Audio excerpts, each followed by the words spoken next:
I know actually many couples, a recent case where there is a divorce and the wife like didn't do anything for many years. And she didn't have any degrees or anything, and now she really cannot do anything, and she's in her late 50s, and there is no pension for her. There's nothing. I'm an ex-Tradwife.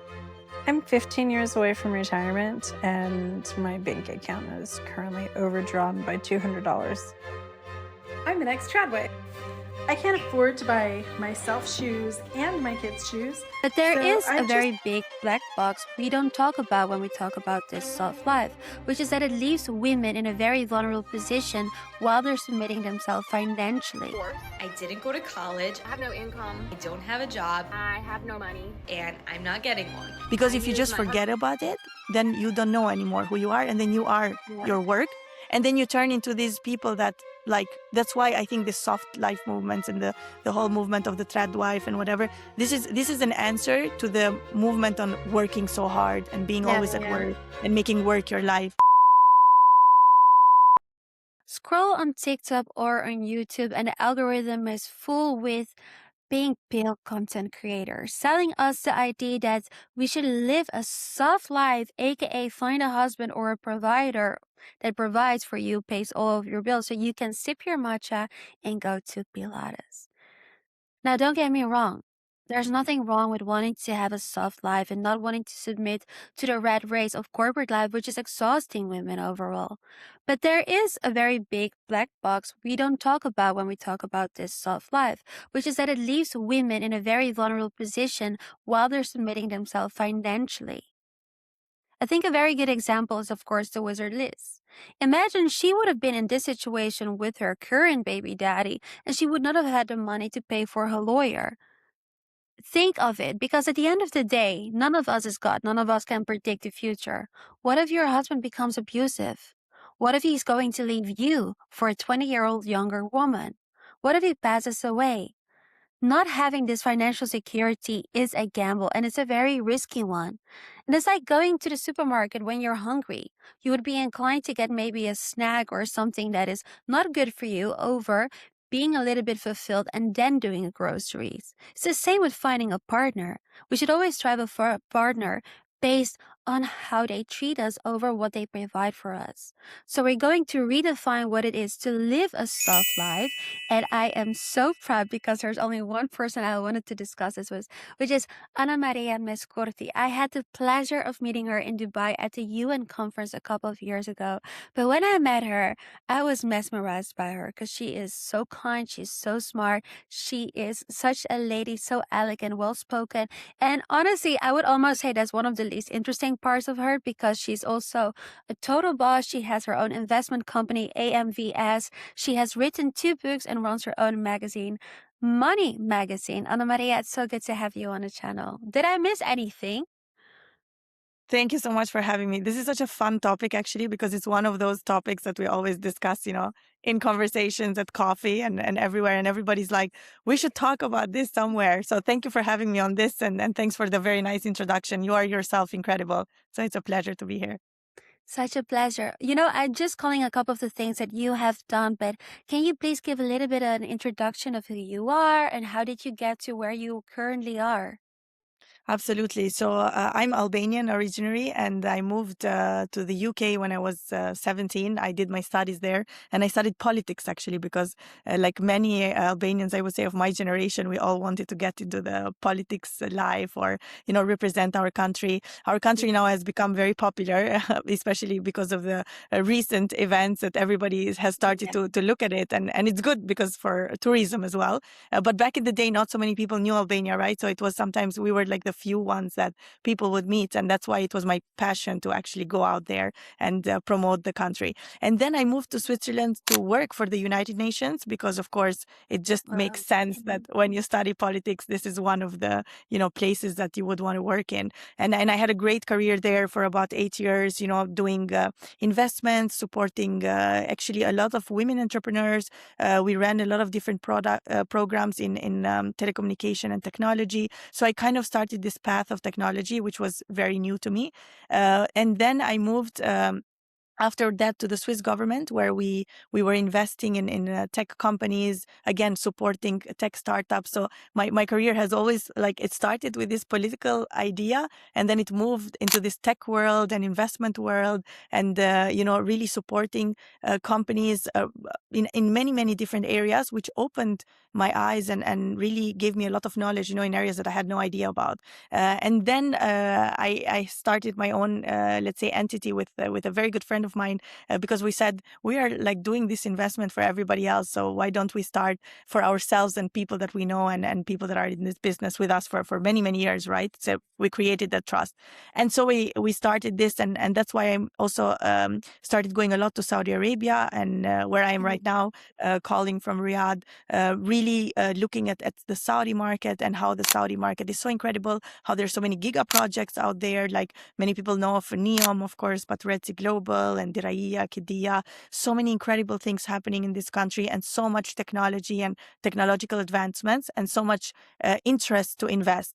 So I've been really like shifting, I would say, this career, and a lot of people reach out and say, that's so interesting that you worked in the UN and now you're doing investment. That is so different. And even myself, sometimes I'm like, that is so different, but you have to just jump, to the next opportunity, and do like whatever you feel. And that's what I did also with the magazine, right? And then you are such a kind contributor to it as well. Like, we started thinking, how can we feature people, and how can we feature these discussions that people are not having? Like, let's start a magazine. It's everything is on our hands, so we can do it. I think it's so cool because it shows that as a woman, we can shapeshift in different sectors, different directions, and we're always evolving. And I also really want to point out that you actually wrote a book for how to work at the UN, how to get a job Yeah. there, which I will link as well, because a real queen is never gatekeeping. So that was incredible. Now, I do have to say, obviously, I know you also on a personal level. And when I look at your content, you always call yourself rich auntie. Living this glamorous life that you have created for yourself through your own marriage, through your own hard working, where you're traveling and 99% of the time obviously is for work. But I'm just interested, this whole idea of this rich auntie, which is like very glamorous, and I feel like you really maintained your femininity even though you're working in a male dominated environment. I'm just so interested, how did you do that, maintain that femininity while being in such a male business sector? So the rich auntie actually was such a funny, like, thing that happened. So I was taking some pictures with a friend of mine on a holiday, and then carrying these bags and whatever, like these funny pictures that you put out there on the socials. And she said to me, "Oh, you look like this rich, like my rich auntie or something, like like that you took me on this shopping trip or something." So it became like a joke, and I said, "That's such a funny thing. Actually, let's start tagging, and putting." And then so many people actually kind of identified with it. They started replying, and this is so cool. And then they write to me like, we want more pictures of the rich auntie, and where is she, and things like that. And to go to your point, I did it exactly for this, because we are working all the time in this corporate world, in the world of male dominated, yes, but very Yeah. very fast paced, very aggressive sometimes. And many times we, by not knowing it, right, like everybody has that masculine and feminine energy inside of them, and sometimes by not knowing it and not noticing it, we have more of one or the other, or kind of we unlock more of one or the other. And many times when I'm in these rooms, right, like I'm not thinking about it, but it's just coming out, right? I want to be very like A type driven, Yeah, of maybe course. aggressive Yeah. in some of the deals, because I do a lot of deals, right? So I want to get like the best deal for me, and so I leave maybe that more feminine energy, and then I started getting this as a feedback. And that's why it's so important to have good friends and mentors and people that care for you, right? And people told me, you have to think about it, because you are so fun and feminine outside of the office or outside of these like deal making environments. So you can do the same there, right? And this was years ago. And then I started thinking about it, and I said, there's nothing wrong actually to do that. And I started on purpose, Mhm. doing it from the way of dressing, from the way of Yeah. talking. Even the jokes, sometimes I make a lot of jokes. Everybody that knows me, I'm very known to bring humor in the workspace. And I started to make a point out of it, and kind of bring that energy in, and you can see how it shifts also even in the room as well for everyone. That is so interesting. So you would have to say that in the beginning you felt you had to tap more into some more masculine traits, and now you have this develop your own style. Do you see a difference? Would you say that you are making more deals or better deals because of the fact that you're incorporating more of your own feminine energy into it? I think because I'm more like in peace with myself, I'm more like myself. I would say that's why I would succeed more, because sometimes when you are trying to be like, for example, sometimes I would think I need to be very aggressive to be Yeah. respected, or like very strong. And actually, no, you just, if you're good at what you're doing and you know your stuff, you can be speaking in a very loud voice or a very soft voice or whatever. People will still respect you. But I would think differently sometimes. So now, since many years I do this, and I notice, like, yeah, I'm very well respected, like I am, right? So no one has ever told me, oh, you don't know what you're talking about, etc., because I know what I'm talking about, and this is the most important part. There is, of course, the clubs, right? There is a boys' club on many industries. So one Yeah. tries to always kind of sometimes mimic that and try to get into these clubs. But then you start understanding, like, after some years, you are your own club, right? You know your stuff, and Yeah. people need you, and they will reach out to you. So it doesn't really matter. Like, you will get the invitation eventually once you are doing your things. That's why also personal branding is so important. And I always say that, a lot of people work in places, like when I worked for the UN, if I just did my job and I never like worked on my personal brand, if I left the job, people maybe will not speak to me because I would not be of interest to them. But because I worked so much on my personal relations and personal brand and so on, that carried on to everywhere where I went. So it's the same thing here also. Like, we don't have to become a specific way to succeed. Yes, of course, there are traits that help, but in the end of the day, if you know your stuff, if you're good at what you do, if you have the connections, then you will become that club that people want to enter. I'm just so curious behind the psychology behind it, because you have created, I would say, a soft life for yourself through working very hard. And you mentioned that building those personal relations and with that your own personal brand is so important. How did you do it? What was your secret to build those good relations that helped you further in your career?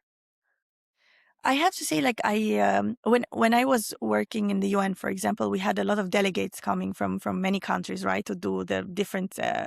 We were passing resolutions and things like that, like the typical UN world. And normally, people would be very much like, you would come and then you would have an issue with the registration, for example, like your colleague in the delegation was not registered or someone forgot something, and people would just take it so by the book. And I would always try to accommodate them and try to, create that deeper relation. And then people would take it as, oh, this is so nice. And then they would want to come and see me. And then I would always ask people about their personal lives, like their families, if I can do something for them, if I can help them, but not with this interest in mind, because that like changes everything. Yeah. But just purely because I was interested to know about them, not because I wanted something out of them. And then that started kind of making a reputation of, you're not there just like following the rules and by the book, and if you need help, like, this girl can fix it for you. So I think that's how it started. And then I became kind of like the fixer for a lot of things, right? People were like, oh, go to her, she will help you, like, she will go out of her way to do this. So I noticed that people appreciate that, just like we appreciate it, right, when we go somewhere and we need Yeah. some help.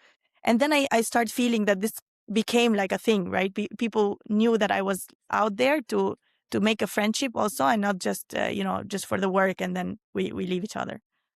I think of that and I feel like it's such a feminine trait that we always want to help others. It's just Yeah, inherent, because this is probably also who you are outside of work. This is yeah, just pure definitely. AnaMaria, and having that genuine interest, like, oh, how are your kids doing? How's your husband doing? How's your wife doing?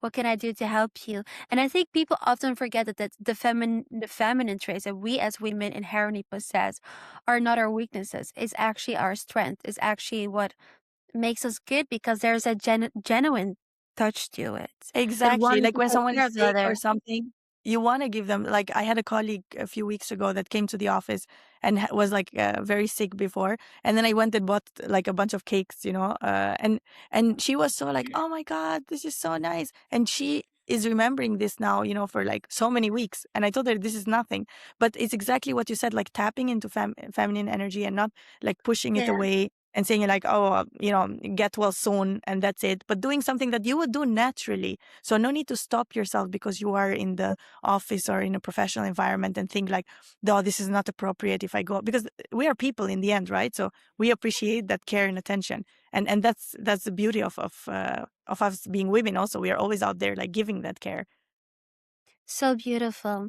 I'll be honest, because I worked in politics. For me, I felt it very hard to navigate because you work in a male-dominated environment. You want to be taken serious, and then I was like, "Oh, should I start wearing pantsuits just to be taken serious?" But then I would lose a part of my identity because Scarlett likes to wear dresses. That's just inherently who I am. Learned But something new. you are very right, because many people told me, like I had women previously, not all, but many told me, no, you cannot, because I make a lot of jokes. I very much use humor, Yeah. to get things done, and it works, and it's something that I always say, like, and a lot of people said to me, you will not be taken seriously if you make all these jokes, or you need to kind of be a specific way. And one day I just decided, like, I will be like how I am, because it doesn't matter. You'll be criticized no matter what, right? Like we said this Yeah. before, always.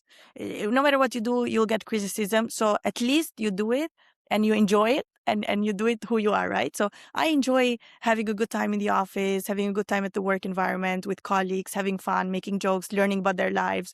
And I want to continue doing it like this. And if it's wrong, it's fine for me. And if I get like fired for it, it's okay, because at least I had a good time. It's a bit like the Taylor Swift story, everybody's like talked about this for a long time, when she was like, everybody was against her for so many things, and then in the end she said, this is what I want to do.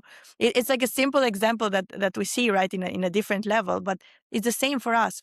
We don't have to, everyone will have an opinion, and like you said, like, wear the dress, who cares, like, what people will talk about it, then you'll become the girl that wears the dress, and then people will start paying attention because of maybe that reason, but then they will see that you're good at your work, and then suddenly it will open other doors. So we can even use these things sometimes to become like known for something that's maybe irrelevant to you, but then it becomes kind of like a fun thing later, right? Yes, and it also shows that you're loyal to who you are. You don't have to compromise, because even if you fail, at least you can look in the mirror and say, like, I stayed loyal to myself. I didn't change my character. I didn't change my attitude. I didn't change anything about me. And I think this is so important because it's very easy to lose yourself to fit Yeah. into a certain mold, definitely on the work floor. I want to move on to the topic of today because, you are a professional risk assessor. And, we have on the one hand the pink pill movement. So women getting husbands or boyfriends that are paying for them, like the sprinkle sprinkle lady. And you also have the Tradwife movement where, we have 18, 19-year-old girls who don't go to school, who don't get an education, to just stay at home and cook and bake for their husband. And if that is your thing, there's no judgment in that whatsoever. But as someone who professionally looks at risk, what is your assessment on that? This is such an interesting topic because I think it triggers so many people. So all directions like trigger different groups of people. To be honest, for me, I will just talk about like from my own experience that if you don't have, sometimes people are lucky and they have like a family cushion, right? It doesn't even have to be a husband or boyfriend or whatever. Like some women have like a very strong families and they can always fall back into that. Yeah. And one lady told me this like few years, and she said, "Oh, if I lose my job, I can just go and live with my parents and it's all good. Like I'll be fine." And I thought that's such a nice thing because you have this kind of fallback. And some people then start seeing this, boyfriend or whoever, husband, etc., as that cushion, and it should be like that, right? So we should like the husband should also look at their wife as a potential cushion, like that they should help each other. However, if you're just putting all your cards in that, right, it's like betting. You're not betting all in the first game on one number, right? You're waiting to play your cards. You keep seeing your cards, and then you put a little bit and a little bit, and this is how, like in relations, people do, right? They just bet a little until you feel super comfortable because you spend the time and you have the trust, etc. And then maybe you will go all in on something, but you don't go all in from the beginning. And this lifestyle, I think, it's also limiting you because you as a woman have so many talents, right? So if you are just saying like, okay, I will not do anything, you are like kind of killing a lot of your talents like in life. So it's very unfortunate, to do that. But from a risk perspective purely, of course, this is, not the way to go. You need to have the backup of the backup of the backup. So I would always say, get that education, get that degree, even if it's ticking the box, at least you have it. Maybe you never use it, but then what happens, like you mentioned, if you're like divorced later on, Yeah. and then I know actually many couples, a recent case where there is a divorce, and the wife like didn't do anything for many years, and she didn't have any degrees or anything, and now she really cannot do anything, and she's in her late 50s, and there is no pension for her, there's nothing, and she didn't have any children, so there's nothing, like really like out there. So what is she gonna do? And she's in a deep depression. Like this could have been fixed when you're fulfilling in our other areas. You don't make, everything, like all your life in again in the same direction, because if that direction falls apart, and then for some people it doesn't. Like some people say, oh, I was a housewife all my life, and I have kids, and I'm so happy, and this was amazing, and I did this for 30 years, and this is fulfilled, and that's amazing, and that's also super lucky and rare, right? And in today's society where everything is so fast in everything, Yeah. personal life is the same.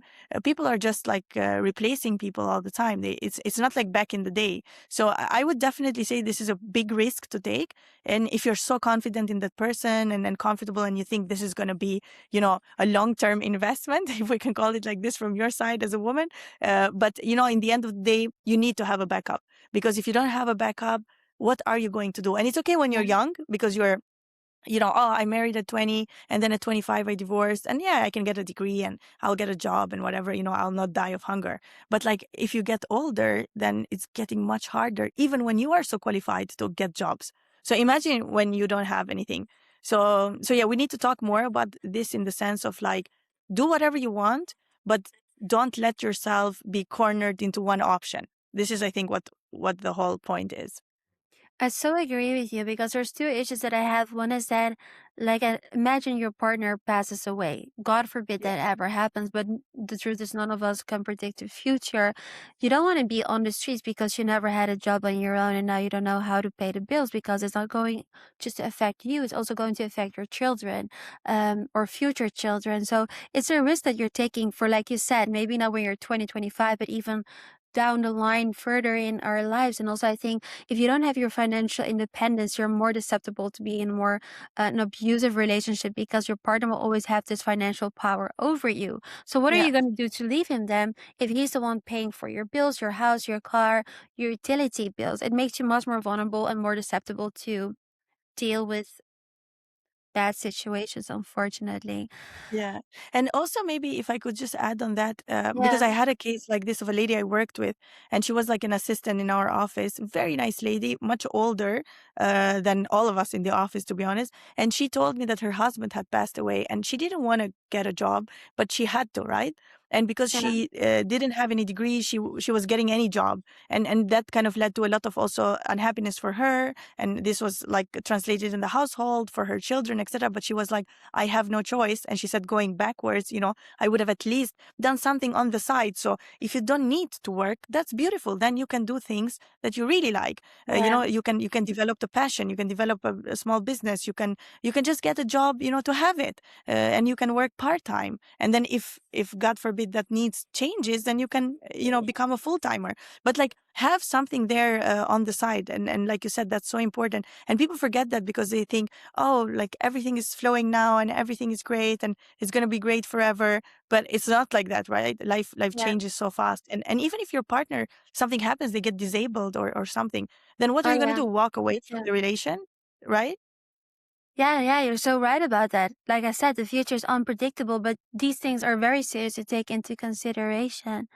AnaMaria, the reason why I wanted to talk with you is because I see you as an example, because I feel that because you have been very hardworking creating your own income, you have this financial independence. And with that, you bought yourself a soft life. And I'm just so curious, like, where do you start? Imagine you would go back to 20-year-old AnaMaria. What would you tell her should be the steps to take to get where you are now, to build that soft life? I mean, I love to I like I love to work. So, but I'm not like a workaholic, right? So Yeah. that's a difference between that, because I feel like a lot of people say oh, like I don't want to, I want to have a personal life. I want to have a family. I want to have this. I don't want to just be at work. And like work is not my life, right? So that's so important. And I think you need to remember that from the beginning.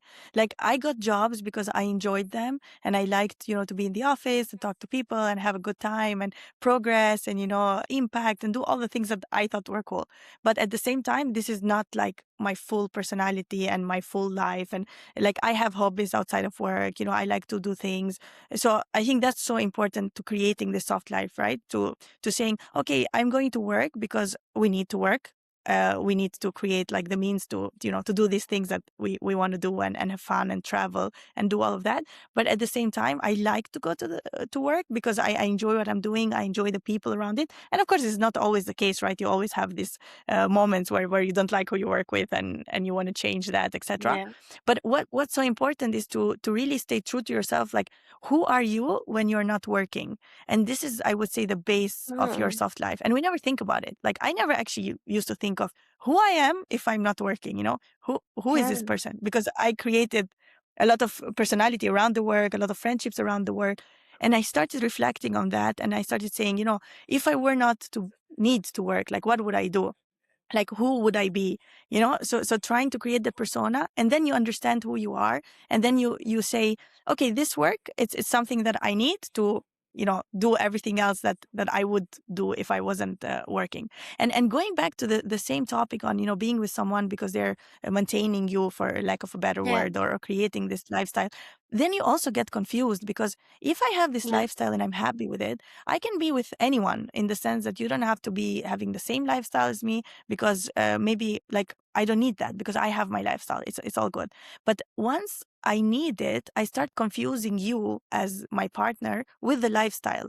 Like, do I like you, or do I Yeah. like to go on vacation, and not pay for it? It's Yeah. like I'm not sure anymore. And then it goes together into like, am I in love with you, or am I in love with your house and how happy I am in your house? And you are like, okay, so right, so that's it. So that's why it's very important to know who you are. I think this question needs to be answered by everyone: who you are when you're not working. And someone told me that, and I was like, oh, that's a deep question that I couldn't Interesting. answer myself. So who's AnaMaria outside of work? You cannot use this question. I mean, for example, I will tell you something crazy. Like, I used to play tennis when I was a child, very, very little, nothing like, like I'm not like an athlete or something, just like kids, the parents signed them up for things, and I used to go play. Then I never played. This was when I was 10 or 11. And then last year, I always thought of it, like the tennis. I would like to play tennis again. I enjoy it, etc. And then last year I thought to myself, why am I not playing tennis? Like, what is stopping me? I can pay for the coach. I can go there. Um, uh, like, what is really stopping me, right? After work, I can block my time to do it, or whenever in the weekends, etc.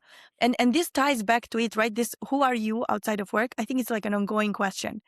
So now I want to be like a tennis player outside of work. But maybe next year I want to be like a mother outside of work. And then maybe the year after I want to be like a business owner, right? So, but the most important part is that you keep asking yourself that question and you keep answering it. Because if you just forget about it, then you don't know anymore who you are. And then you are your work. And then you turn into these people that, like, that's why I think the soft life movements and the whole movement of the Tradwife and whatever, this is an answer to the movement on working so hard and being always at work and making work your life. I think that's kind of an answer of the other extreme. So we're not like pitching the extremes, right? We're pitching like, just like with the masculine and feminine energy, you have to be aligned with that. Who are you at work and who are you outside of work, and ensure that that's going for you, and at least you know the answers. Maybe you don't like the answers, but at least you know them. And I think what you're saying is not just relevant for women. I think it's also very relevant for men. I think, like I said, it's so easy because I noticed it in myself when I was in politics. I became political even in my private life. I would turn even a Saturday night conversation about politics. This is going wrong because of this and this and this policy. And then I came up to the point I was like, who am I? And I think, maybe it's also this generation's things that people are so caught up on their phones that they're not thinking about, okay, well, what can I do to develop different parts of myself, whether it's in sports or in music or whatever kind of perspective. That's a very good tip that I think, not just women should listen to, but also men. I want to talk about financial literacy because I think this is so important. And there is still a little bit of a gender gap. I think in Europe it's like 7%, which is minor, but it does make it different. And how would you tell young women that are looking at this to educate themselves financially, to start investing, to start buying stocks, to build wealth for themselves? I think definitely this is something that we're not talking enough and we're not doing enough things. So a lot of women just like men are very tough negotiators for themselves. Yeah. So for example, I remember when I had two interns, one girl, one guy. The internship is not paid, and the girl was like, "Yeah, no problem. I'll do anything. I'm happy to take it. I just want the experience." And I was also that girl, right? I was saying the same things before. Yeah. And I was shocked when the guy told me, "No, this is unpaid. I have something better. So unless you're paying me or giving me some benefit or promising me a job afterwards, I'm not gonna come here." And he didn't take the job, and he went and worked in like another place. And I thought that's incredible how little we are pushing for ourselves, right? Like, Yeah. and if you had a child or if it's your brother or your sister or something, you would tell them like, "No, don't take this. You're selling yourself short." And we do this in relations also, like, "Leave this guy, he's not good for you." And then we go and negotiate our future finances in such a Mm. relaxed way, like, "No, it's okay, like, this sounds good, this salary is good." And we are kind of shy about it. And even myself, right, I was like this for many years. And then I started being more aggressive, like, "No, if you're not giving me this, I'm not moving," or like, if the salary maybe cannot go higher, then I want this benefits. Otherwise, I'm not coming to work for you, because why should I do that? I'm in my comfort zone in my current job, and I'm like the top dog in the job. So why should I change and, do everything? But I would never do that earlier, like in the beginning of my career. Of course, in the beginning, you have to be a little bit more, lenient. But afterwards, I was like, I have a reputation. So why am I taking all these things or all this pro bono stuff that men actually never do? So Yeah. I learned like for my male colleagues to do that. And at the same time, I never thought of, like you said, investing or about my future or my pension or anything. I'm just like in the moment, right? I was like, "Oh yeah, I want to Mm. do a good job here and get like recognition and move on to the next promotion and whatever." And afterwards I started thinking, no, this is not what I want to do. Like, I want to put things on the side. I want to maybe like try to retire early. Maybe I want to go and live in other countries. So I need to have a financial cushion. And we don't do that. And you have to just go out there. There's so many materials nowadays. This is the beauty. And with OpenAI and Yeah. everything, it can make you even a financial plan about, you don't even have to think. You just go on like Claude or all of those softwares, and you just put like, "This is how much money I earn. This is, what I want to get by X date.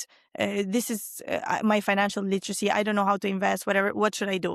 And you get incredible, incredible, incredible information. And I always tell everyone, and you can do it now. Like, honestly, if you just put these details and your age, and if you own your house, or if you're mortgaging, or how much money you spend on food, you start making, first of all, like a financial expense sheet on how much money you spending, because we don't even know that. And then you start thinking about how much money you really need. And then you can make decisions, because if I can live with $500 a month because I don't care about buying things, and I can move somewhere else where this $500 is going to be $5,000, right? Because Yeah. of the currency exchange or whatever. So why not do that? That's such a good question. Why not do that? It is true. I hope that a lot of people that are watching this would take the time for themselves because, like you said, you're not doing this for who you are right now. You're doing this for 10 years, 15, 20, 30 years down the line. And what you were saying that men are much more aggressive, I recognize it because I'm very often shy to ask for help. And I've been Mm. a judge for the Young Lady Business Academy where I had to judge other entrepreneurial women. And I see the shyness in them where when I was working for men, they wouldn't ask you, "Can you do this?" It's just like, "Do this for me," or "I need Yeah, this." It's not even asking. It's just simply demanding. And there's no shame in that. yeah. So I think, sometimes we women, we have excessive shame that is not benefiting us whatsoever. Definitely. This is something that I have seen so many times, and even myself, I have done. So now I'm Yeah. always like, go where the money makes sense to you. So you are always rich somewhere. So go there and live your life there, and ask, like, ask, demand. And what's going to happen? Nothing. You will stay in the same level. People will say no, and nothing will change. but you will see that things will change because you will get a yes from someone and then you'll move on. AnaMaria, I'm so grateful for your time, for sharing your insights. I really enjoyed our conversation. If people want to follow your work, what's the best way to do so? Always on LinkedIn. That's my that's my go-to platform. And I can recommend you doing that because it's very inspirational seeing all of the projects that you're working on. Thank you so much for watching. I really made this video because I think we as women have to protect ourselves. Rather than learning how to spend someone else's money, it's better how to learn how we can multiply our own money. And the whole reason is because I believe that's our safety net. I want every woman to be safe. I want every woman to have their financial independence and still drink that matcha while they go to Pilates. So let me know what your thoughts are. Do you maybe have a method to make money online or whatever? Share it with us so we can help each other. And we'll see you in the next video. Thank you. I actually so much enjoyed that conversation. Yeah, this was so fun.